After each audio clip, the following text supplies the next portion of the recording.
På billedet ser figur 166 som viser planters opbygning. Vi ser træ med tre forskellige billeder. A illustrerer et blad, B illustrerer en stamme og C illustrerer en rod. På billede A bliver der dannet fotosyntese i bladet ved hjælp af CO2, H2 og lys. Den bliver omdannet til C6, H12, O6, som er første skridt i processen, hvor der bliver dannet glukose, som bliver dannet i grønkornene. Glukosen bliver sendt ned i stammen. Veden fungerer som et transportbånd, som transporterer vand og næringsstoffer fra roden op til bladene, og omvendt glukose ned til roden.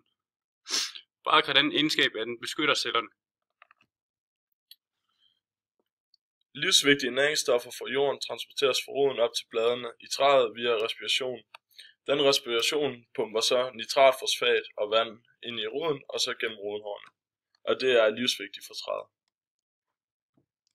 Så det vi har fundet ud af, det er, at roden transporterer næringsstoffer op til bladene ved hjælp af respiration i roden, og op gennem stammen, så bladene kan lave fotosyntese, som så laver glukose, som den sætter ned igen gennem stammen til rødderne.